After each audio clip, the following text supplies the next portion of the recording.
Good morning, everyone. Welcome to our QuiltNCode sewing studio where we are working on our hanky challenge.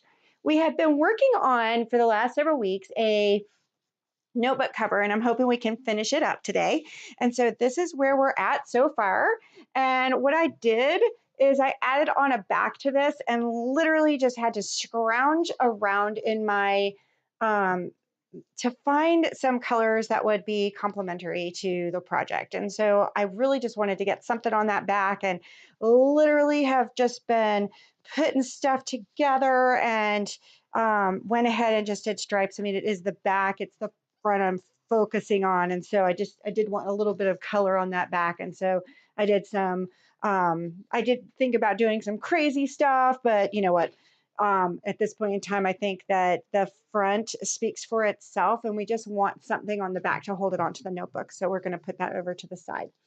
So I want to look at today how to finish this notebook up. So we're going to create we're going to go ahead and fuse on some fusible, but I have pieces of fusible. So I want to teach you how to put that fusible together. So that's one thing. The other is that I want to show how to put the notebook together so that you can actually have it onto your notebook. So I'm going to show you how I did my flaps there so that I could get my notebook on there. And then we're going to talk about how to finish that up by simply going around and leaving a spot open where we can turn it inside out. And so that's what the plan is today, is to get our notebook finished. All right, so but first, I need to have a little bit of coffee sustenance. There we go. Okay. I hope everyone is excited about the solar eclipse. I don't know if we'll get to see it or not. We're in the 90% range, but it is pretty cloudy and rainy out. And so I don't know that we'll get to watch the solar eclipse today. I hope you guys get to watch it though. Yes, I needed that. Okay. I am drinking coffee this morning because it is still morning. I mean, it doesn't stop me from drinking coffee all day long, but you know, it's still morning, so I get to do that. The last time we had a solar eclipse, it actually was we were in the path of totality, but just as the sun was getting ready to, it was clouding up throughout the day. It was still gorgeous. We went to St. George's Park here in North Carolina, and it was really delightful. It was a gorgeous day, and it was in the middle of August. It was right before we were taking my daughter off to school, and so it was sort of like it was our final family vacation before she finally went to college, and so it ended up being a really neat experience. We got to hike and do all this other stuff, and so it really wasn't a bad experience. Wasn't like what we thought it would be. So I hope those who are in totality are going to get that full experience. But it sounds like we're not the only ones with a few clouds around. So what I'm doing right now is I have already pieced together my interfacing. So I have cut this piece right here to the size that I need for my notebook. And so this is the lining of my notebook cover. And I have a whole bunch of this fusible fleece hanging around. You do not have to use fusible fleece. You could use batting. If you're using batting, simply get some 505 spray it on there, and you're ready to go. I kind of like the fusible. I'm kind of addicted to it actually. And so I just kind of like the fusible. But that means I have tons of it left over because every time I make a bag, it calls for a yard, and I only use about, I don't know, maybe 3/4 if I'm lucky. And so I end up with all this left over. And so I'm going to show you how to make it so that you can use this fusible over and over and over again. Sue Ellen says hi, Eclipse Day. They have a sunny day with full eclipse in her yard.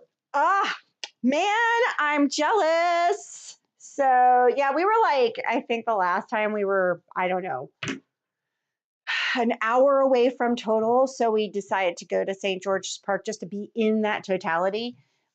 Maybe we should have just stayed home because it was sunny at home. It was just clouds that came in right as the day was going. Anyway, I hope you take good pictures and enjoy every single second of it. Someday I'll get to see totality. All right, so I'm going to move my little camera over here and I'm going to demonstrate how to piece this fusible fleece. This works for batting. It works for just about everything that you want to piece together that's going to go inside your project. And so it makes it so there isn't as much bulk, that type of thing. So what I'm going to do is I'm going to change my beige thread that I've been using out for my white thread. And I already have white in my bobbin. And my fusible fleece here is white. And so we piece batting all the time doing this exact method. And so what you're going to do is simply put it on a zigzag. I don't make the zigzag smaller. I don't make the zigzag bigger. You could. I mean, that's not a problem. You could.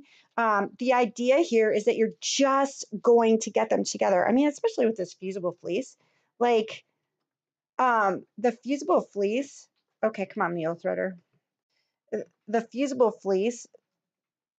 There you go. Is going to stick to my fabric anyway. So I'm not like too concerned. All right, here we go.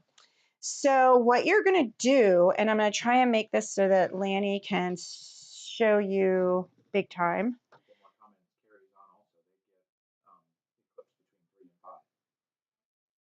Wonderful. Like okay, I'm just so jealous of y'all. But I could have made the traveling arrangements to go see one of you and have gotten into totality, but that's okay. There's just as much chance of it being rainy. So I was like, you know what? Why? The plan was originally that we would just drive, and I would just drive until I got sun. And so if it looked like it was going to be rainy down there, we would go north.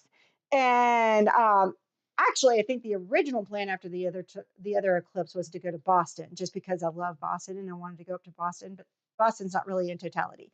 Now, the cool thing is that my niece, Hannah, is in totality. She's in totality right at sunset. So it's apparently supposed to be huge. And she's got all these filters and stuff for her camera. She can't wait. And so I should have gone to see my niece because she's also supposed to have a gorgeous day. So hopefully most people will get to see it. I have heard it's just an awesome, awesome experience. So I wish you all the best of luck. Okay, so tilt the camera up a bit. I'm going to move this over this way. Tilt the camera up. Good? Okay. So the idea here is to just butt these edges together. Okay. I'm not overlapping. I'm not putting it like a normal fabric. I am simply going to butt these up together. Make sure I'm on my zigzag here. And then I can simply zigzag, and all I'm doing is keeping those pieces close together. I should have, okay, and so one of the things that I do with my batting is that I make sure I have a straight edge, and so I really should have made sure I had a nice straight edge here, but I'm just demonstrating what I would do. Okay, and so I'm just closing that gap, and they're nice and next to each other, and then you don't have, especially with regular batting. So with regular batting, normally I use polyfill, and we use Warm and Natural 100%. Those two, sometimes you're not seeing it with here, but sometimes they'll do this little like wavy thing. If you just take and iron that out, I don't even iron it. I just sort of press some heat down, flats it right. You'll never see it. You'll never see it in a quilt. And we do that with our stuff all the time because you're not going to see the inside, and we get all this leftover batting from all the quilts that we do here in the shop. And so it really works out well for us. Okay. So back to our project here. I kind of wish that I need to iron it again. I kind of wish that I would have put this in the center there. Anyway, I'm not going to second guess myself. Everything looks gorgeous. Okay, so let me get my big iron mat. And when I iron this, I don't know you over here. When I iron my, don't look at the back, okay? Y'all are not allowed to look at the back.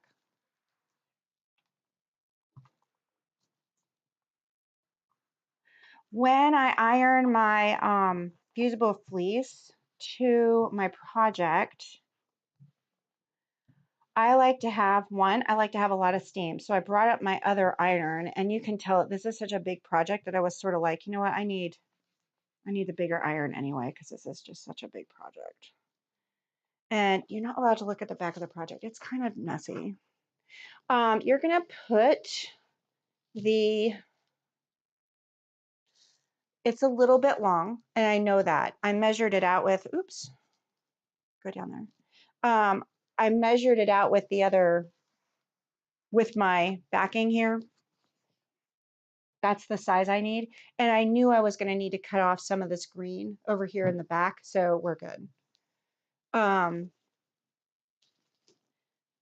So I am going to place my fusible right there on top of my project. And then I like to use a cover cloth on top of any type of innard. I like to use a cover cloth, and that way when I use, there's a little bit of polyester in that, and I won't ruin my iron. And I went ahead and brought up my other iron because it gives me some good steam. And especially when I'm going through the cover cloth, I really need to have a little bit more. It's on as high as it can go, just a little bit more to it. Be nice if it didn't turn off every 30 seconds. It would be nice if it didn't turn off every 30 seconds. On the other hand, it's nice that it turns off every 30 seconds. It doesn't turn off every 30 seconds. It just when I don't use it. And so I have to wait for it to heat up a little bit. But this little thing is a $20 iron. And we're just so bad about dropping things. I mean, there's too many people that work in the shop and we have customers. And so when you bounce the ironing boards or whatever, they fall on the floor. And we've gotten some of the expensive ones that are really nice. And they're wonderful. They're really, really nice irons, but they only last for one fall. And then you're like, okay, I mean, this guy, I think it's been dropped on the floor 10 times. It's still going. I mean, nice and hot and it's $20. And so it's like, okay, if when it breaks, I'll just go buy another $20 iron. So I wish we were better. And if we were, if it was my own my own space where I didn't have to share with other folks, then it would be different. But since I'm not only that, but we got kids using them and okay, let's see how I'm doing here. Look at that steam. Isn't that great? Okay, so remember that any type of fusible is going to be, the corners are going to be what doesn't adhere.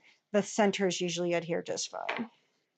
So once we're done adhering this to the project, I'm still going to go through and I'm just going to do some straight lines, stitch in the ditch, just to make sure that it holds in place. It gives it a little bit more texture too. I don't need to take over anything where the project, where I don't need to do any fancy quilting. There is no fancy quilting on this. All I'm going to do is hold everything in place. It's not like it's going to have that wear and tear. This is a wonderful notebook cover. Whoopsie. Like the corners are the worst. Okay. Notebook covers are they're a nice small little project that you can practice all that fancy quilting that you're trying to learn. Okay. So when I was learning to do leaves, when I was learning to do even the basic stippling, and still on my machine, I'm not very good on my big machine, on my long arm, I can stipple away and not have any problems. But on my little machine with sometimes I run out of space and forget to move my hands and then, oh, shush, you're fine. Turn off while you're using it. Right. Well, it's because I'm talking and not.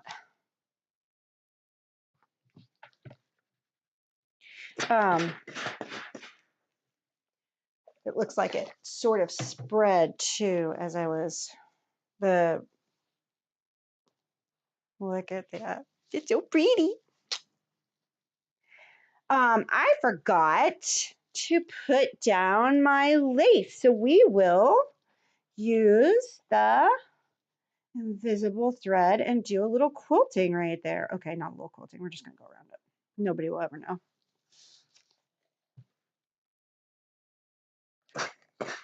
See, I'm glad I saw that. Oh, hey, Tracy. Wow, I got lots of fans today. Okay, so first thing I'm going to do is I just want to go around this with some invisible thread just so that I can hold all those little guys in place and they won't, you know, whenever you're using your notebook and stuff like that. I got all sorts of fuzzies all over everything. It's hilarious. Okay, so let me find my invisible thread.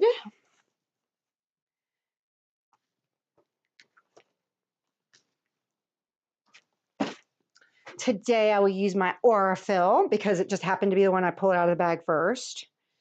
I tried to lose all of it this morning as I was pulling the eggs out of the car, and I had grabbed my bag that had all my supplies in it, and down went the eggs, and then down went the bag. Then I freaked out and grabbed the bag, and pulled it up really quick, so I was scared it was going to get egg on it. It was fine, but half the stuff fell out, and then it was a comedy of errors, man. So it was actually pretty funny. So go ahead. Really wasn't as big of a mess as it could have been, though. Right, it wasn't. I managed to I really did catch the right things going in the right direction. So it was okay. It ended up all right. That's what my parents get for asking for eggs. They got a half a dozen instead of a dozen.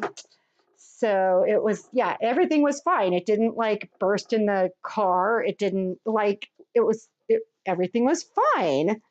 So I'm having problems with my needle threader today. There you go. It's going to make me thread it on its, it's going to make me thread it. It's just one of those days, y'all.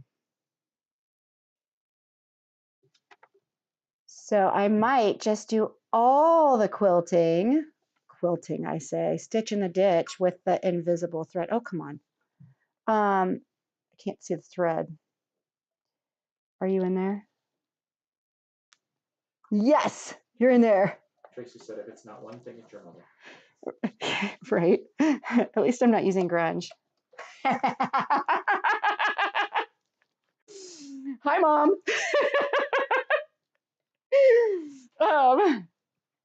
Little insider joke. My mother is not. She is not much of a fan of grunge, and she makes sure that Tracy, my motor rep, knows it every time she comes. It's kind of funny. Okay, so I am going to actually start at the bottom here, and all I'm going to do is a straight stitch.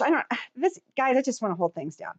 So I'm just going to do a straight stitch around here, and I did that with everything else. You can tell because nothing else came up, and so it's kind of good that I saw this ahead of time.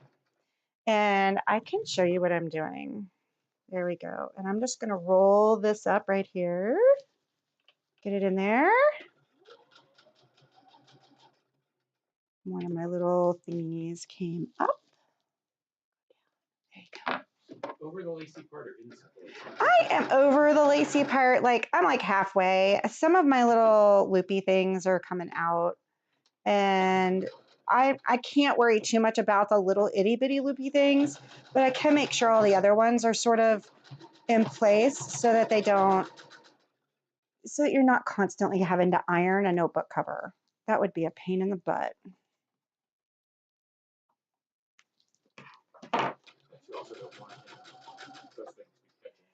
No, this is different than than a hanky type of project. And so, or this is different than using it as a handkerchief. And so, you sort of have, I'm really just trying to hold things down so that they don't get in my way as I'm using it. Whee! Okay, got a little off there. Good thing I'm using invisible thread. Okay, there you go. You can't even see it. That's so awesome. Okay, I love invisible thread. I will. There you go. Boom, boom, boom. Like you can't even see where I knocked it down. There we go. And in my bobbin, I am simply using a regular RFL at this point in time. So, okay, so what I want to do is just do a little bit of stitching in the ditch. So I think I'm going to go, let's see, I'm going to go right here. It's what?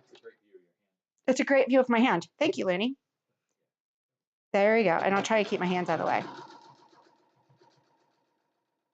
So I'm just stitching in the ditch. I have a nice clear foot on here so I can see both sides.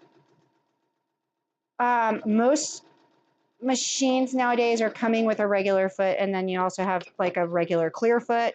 If not, it's really, you know, it's really handy to have one. So I'm going to do just a couple of pieces. Let's see. Let's do, you know what, since we're doing the yellow, let's do the yellow over here too. I could have probably just turned it around and gone the other direction, but that's okay. And I will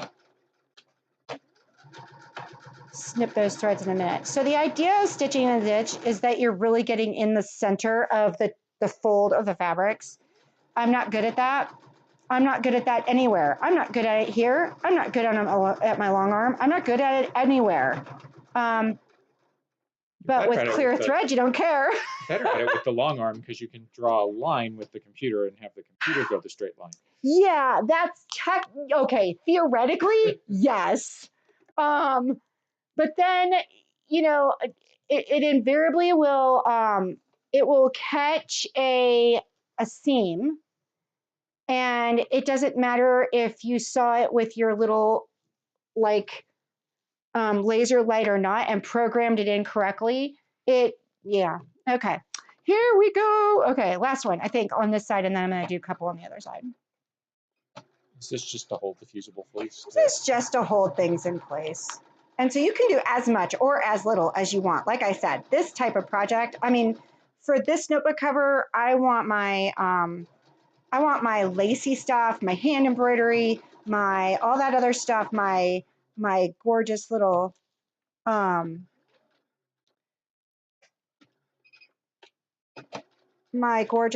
sorry, got to the end there and wanted to think.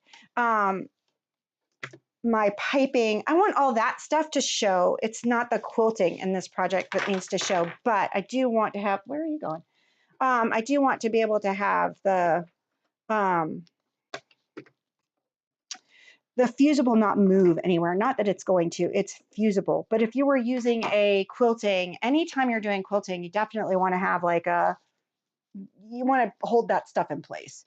And so, okay, so I think the next thing I'm going to do is some straight lines. So I'm definitely going to go straight line on my spine here. Come back, camera. Come back, glasses. Oh, my goodness. I have a little thread right here. Let's see if I can get that out of the way. And my iron over there is telling me that it's about done. Okay, good. Thought for a second there I had lost my thread. That would be today, wouldn't it? Seeing as it's making me like hand, all I need to do right now is just sort of retrain the needle threader just needs to be retrained. Happens every now and then. Otherwise, this machine is just fantastic. And I think I'll just turn it around like this and go over here.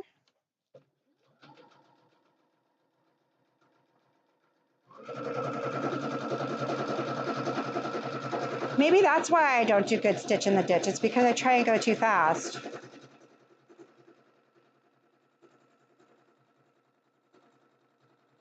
All right. And we'll do a couple more. Let's see.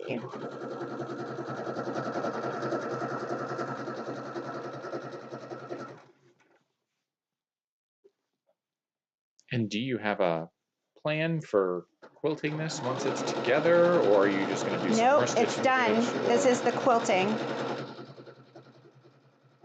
So I don't quilt it to the backing. I turn it inside out everything is done. So this is the quilting, and I do this a lot with these projects that have the fusible fleeces. I will just use, you can see right there, I'm just using the fusible fleece. I don't have any problems on my machine with my feed dogs not catching it correctly or anything like that. So I just go for it. Even if I'm doing, okay, hold on. We'll start you over again. Got caught. Even if I'm doing like stippling or stippling with circles or butterflies or flowers or whatever, I have never had a problem. I've never even had to drop my feed dogs on the Eversewn machines to be able to do that type of quilting. I can show you this quilting is all, I don't know if you can see it. It is all stippling with circles. And then over here, I was even using like a fluorescent thread. All I did was follow around my butterflies. So none of these butterflies are actual butterflies. I butterflied them on there. That does not make any sense whatsoever. So, but you can see how I didn't, and then on the inside, the lining is just the lining. I didn't need to quilt through. In other words, as simple as I can possibly get.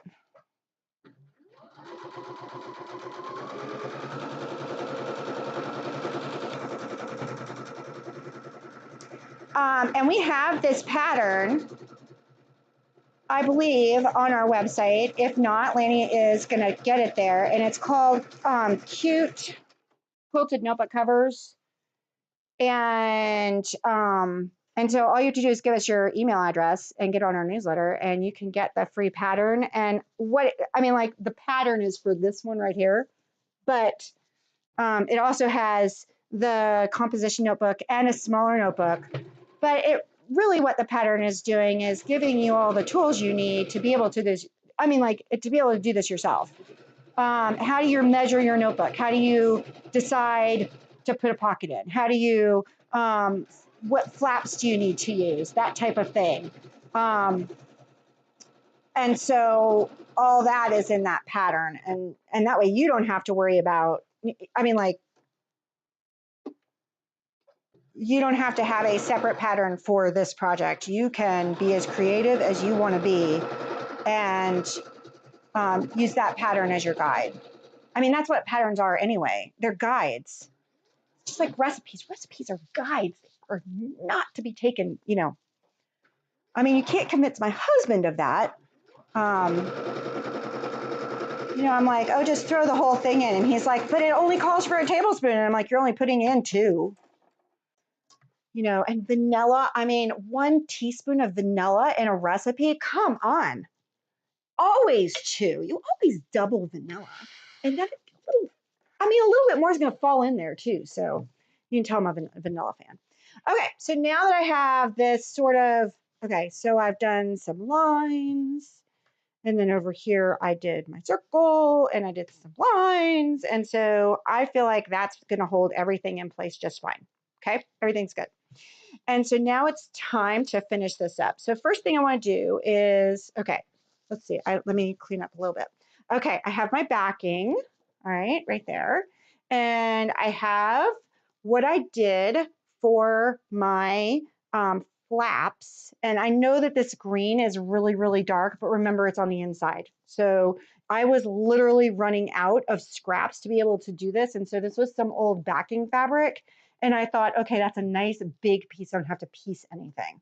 And then I just happened to have some 6.5-inch strip square pieces so that I could do my squares. So what I did was I started with a 6.5-inch square, and then I cut it on the diagonal, and I had 2 squares, and I ended up with 2 triangles. And then on the inside, all I did was the long side, I turned over twice and stitched in place. Okay, and so that gave me a nice finished edge.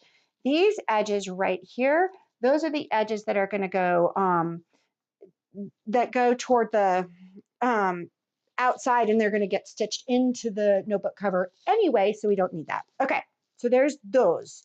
And so you're going to need 4 triangles. I used 2 6.5-inch squares cut on the diagonal and then folded up the edges. And then I just want to clean up this right here because I cut it with scissors, so that's why. And that I knew this was going to be a little bit long. And I actually planned for it that way. So we're going to cut that off just to clean this up. And I'm going to clean this up just a little bit. Go away. And then we'll be able to put it all together.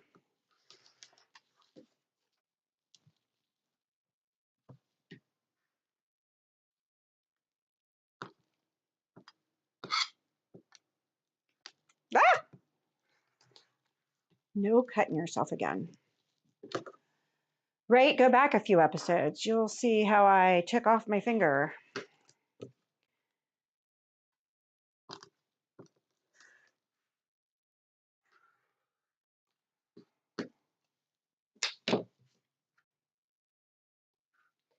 All right, and just to make everything nice and neat up here, I'm going to do the same thing up here. Just clean everybody up just a little bit so that I can really see the edge of what I'm sewing when I get there.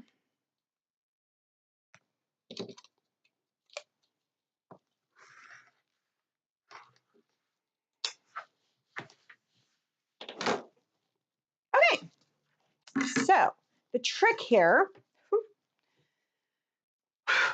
this is the hard part. Okay, the trick here is that you start by placing the lining down first, okay? Then face up, you're putting your corner pieces. So you put one in each corner. And the trick is to put the lining up, face up at you. If you try to do it the other way, I feel like everything just sort of gets all combobulated. In one of my notebooks, I have like a little flap, a little snap, and boy, getting that into its right place really makes me think every single time. You'd think, because I do these all the time, that it would be easy, but not so much. Okay, so now I'm making sure that this guy's face up and he's going over here. And I'm going to place it right on top here. And by golly, it fits. How amazing is that? I know, if at first you succeed, try not to act surprised. Okay, so now that I have the sandwich, I'm just double checking that all my stuff's in place. I'm going to pin really, really good. Okay. I am going to, this is a little bit big and that's okay. Everything's going to be fine. I'm going to put 2 pins here and 2 pins here because I am notorious for just sewing. I like, I get on the sewing machine and I'm like, let's go, wee, and I forget to stop. And so my method is that I want to make this stay open. And so I put 2 pins there and then I don't care what I do. But I do want to make sure that I am pinning really good when I get to, especially these layers right here, because now that I've trimmed everything up, my pocket is sort of loose and want to make sure that you're in there really good. And so I pin really well at this stage because there's lots of loose moving parts with these little pockets in here. So you have a pocket on the front, or that's the intention, and you had basted around it. So yes. Now you cut the basting off. I did. Oopsie. It happens. And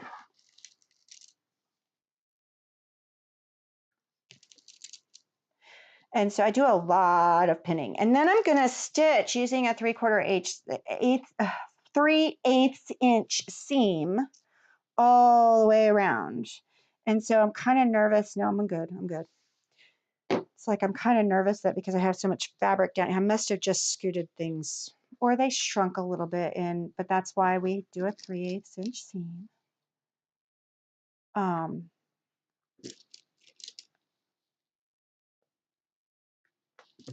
And then I think I have, I make them a little bit bigger. It depends in my pattern, just so that you can trim off later in the end. So I have all the measurements there in the pattern.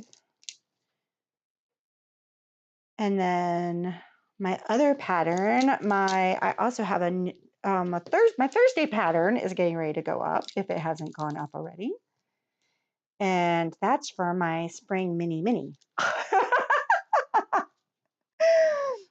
So that's a preview of what's coming starting next Thursday. Next Thursday, we will actually be in Greenville doing the Greenville show, the Quilt Fest down in Greenville. And so we're vendoring at that show, but my YouTube is still going to go live with my mini series. So you will be seeing the very first of like 15 videos going over that,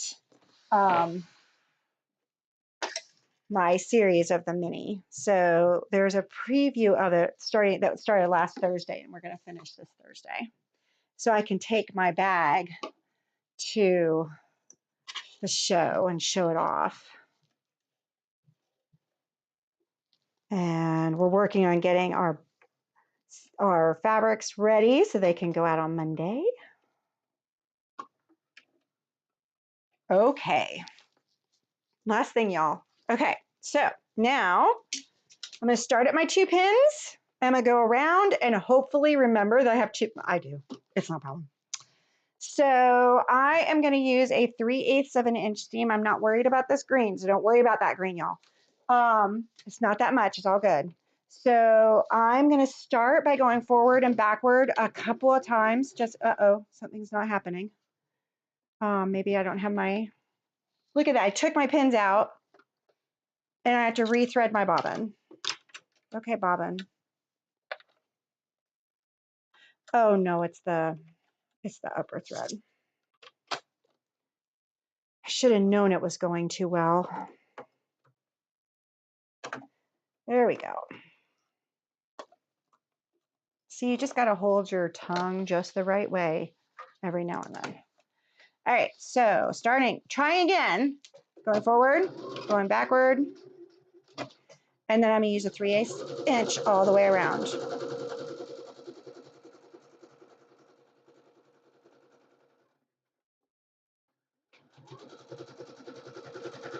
And that way I can be sure I'm catching all my layers.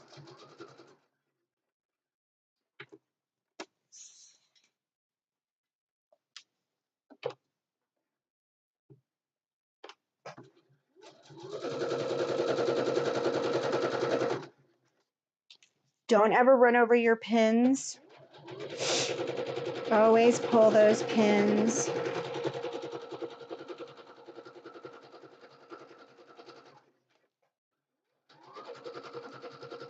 My pin cushion's over there. My pins are all over here.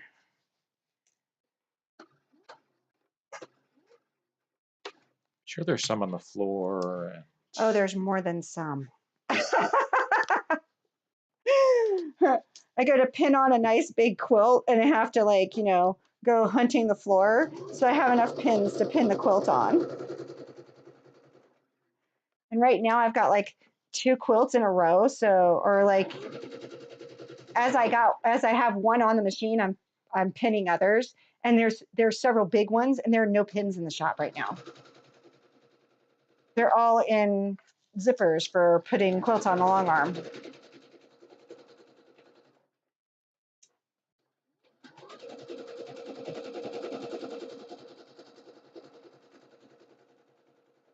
I know it's hard to hear when I've got the machine going, so I won't talk too much.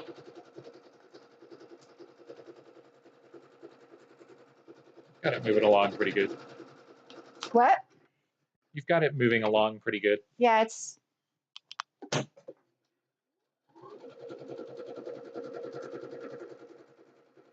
Well, and you've got a lot of layers here. I have never also had a problem with like using a regular foot to do this, but there are a lot of layers. Using a walking foot, if you're having problems getting all those layers to go through, absolutely something you can consider. I have, like, if I don't have to change feet, I'll do it. So, I mean, I'm even at the point now where I'm like, okay, if I can put a binding on without changing the foot, I'll do it. And most of the time I can get away with it, but bindings are a lot of fabric, and I don't want anything to mess with the sometimes you can mess with the fold of the fabric, and you don't want that. Okay, cool. So here we are. End. Yay! Poor Sue Took Ellen. out my 2 pins. Poor Sue Ellen says she's cleaning up the basement after a sewer backup. She'd rather be sewing. She's cleaning up the basement after what? A sewer backup. Oh,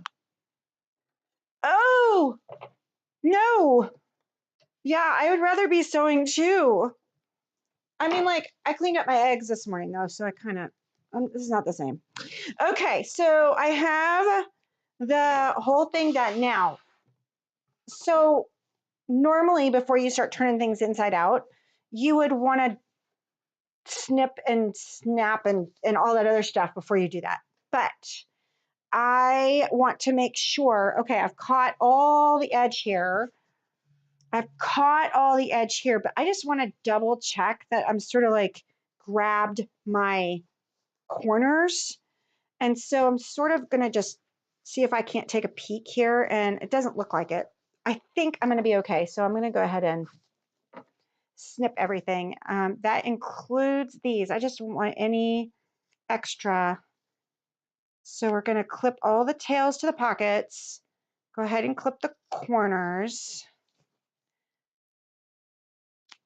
And again, you want to turn over both sides just to double check that you have grabbed everything. And that's one of the reasons why I sort of make this a little bit bigger so that I can use that 3/8 of an inch seam. It sort of gives me a little bit more making sure I've grabbed everything. And then one more corner here. And then to turn things inside out, ooh, I think I'm just going to give myself a little bit more over there. Okay, so I made my space big enough that I can sort of go in here and get my whole hand in there.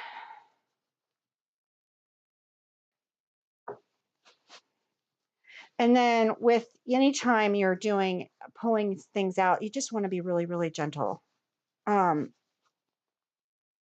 mean, we did a nice backwards and forwards, but you know, thread is not perfect, and neither is fabric. And so want to make sure that we're using, okay, cool. Oh my God, it looks so good. Okay. So now I can still get my hand in here, maybe, and get over here to my pockets. So you saw how the pocket was turned in the wrong way, and that will sometimes freak everyone out. I know it does me sometimes. Oh my gosh, I put it on the wrong way.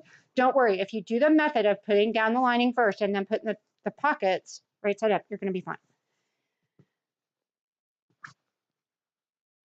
So it goes this way. I don't know if you can sort of see. Being able to get my hand in here that's just glorious. Okay, now I'm not, I still got a little ways to go here. Okay, so that's the outside. We're almost there, guys. We're almost there. Oh my God, it's so cute. Oh my God, it's so cute. Oh. I'm sorry, Joyce. I don't know that this one is coming to you. It's just, right? Like,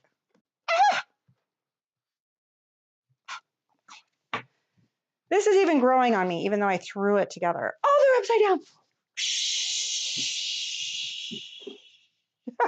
I'm not taking them out now.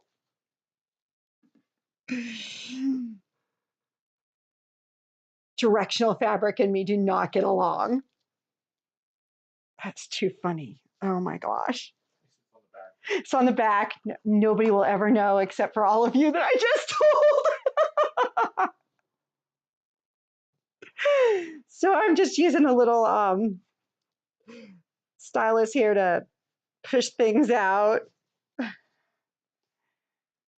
It's just a little, I think it's actually the end of a thing to clean the machine. So it's gonna, but believe it or not, once we put it on the notebook, it's gonna it's gonna push itself right out. So it's all good. Well, it says clearly you have to keep it. Joyce is going to have given you all these hankies, and you're not going to give her any back. Here, Allison, do something with these so that I can have some projects that are upcycled. Okay, Joyce. No, really, I didn't use any of those. Those were just practice. Okay, so this looks really, really, really awesome. I am going to iron this up just a little bit. The trick to me ironing it is that I do a little twisty thing. So, oh, this is the bottom. I don't want to start there. Let's start at the top. Okay, so I do this little twisty thing where I use my fingers like that and rolling it. It's like a roll. You're exactly right, Lanny. It's like a roll. And so that I can get it to the, see, it's off. We'll let it warm up. I get the stuff over here, right here. There we go. I hear it. It's coming. I could use my little one. I know my little one's not off. And so by rolling it, it sort of brings it to the edge. There we go. And then you could top stitch it if you want to. I never have. Because most of the time I've done some quilting on there or something and I'm just ready to see it happen. The only thing I top stitch is the opening because I'm not really a hand stitcher. Well, I never was, but as you can see, maybe I really am. But I'm still gonna instant gratification this because I'm dying to get it on the notebook. So right here at the end, at the opening here, I am just gonna fold that closed on the seam allowance, okay? And iron that really good.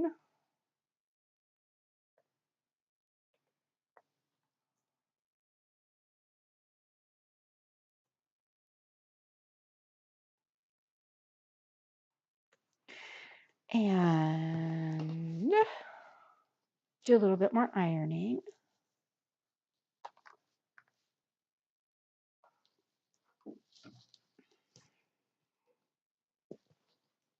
The little iron's great when you've got little projects.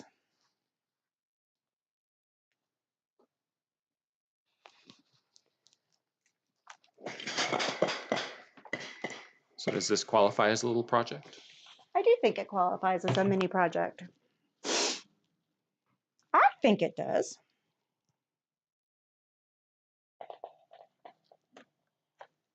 So does the steam help in this case? I think it does, but you know what? I'm a huge fan of steam anyway. I think it's that poof. I don't know. There's like power in that poof, man.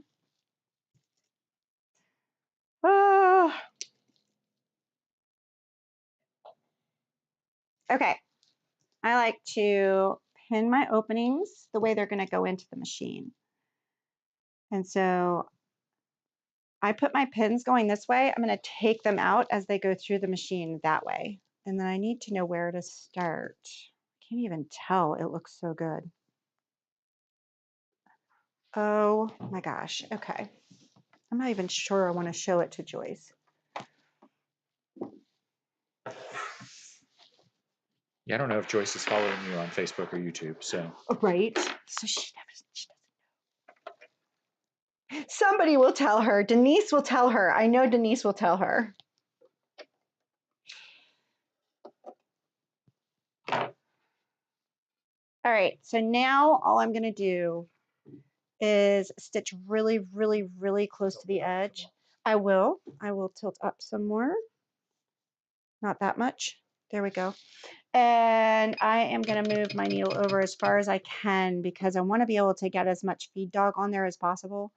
And then I am gonna go a little bit, and then go a little bit backwards and a little bit forward. And this is where I can take my pins out as I go. And I switched back to a regular thread. I'm not using my invisible thread now. Although, you know, that might be an option for the next project. And I think that's probably plenty. So I'm going to go backwards and forwards and pull it out and clip my threads. And let's see how it looks, you guys. I'm so excited.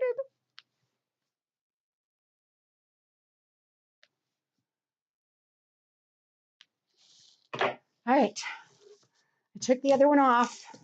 I'm ready. Let's move this up here.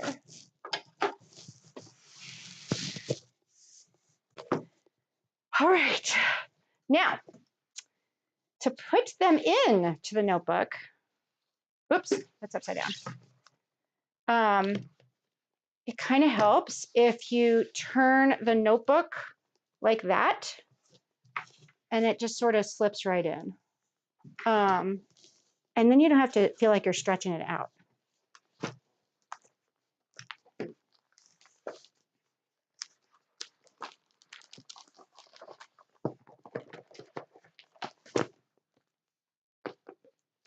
Give it to me.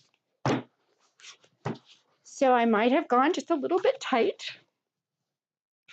but it looks really awesome. Oh, it goes over to the side. All right, there you go. There she is. She's done.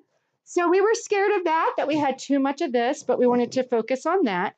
And so I think it looks just wonderful. So, all right, I'm cool with it. Yay. All right. So there we go. We have a finished project. If you're interested in doing notebook covers, we do have a pattern on the site.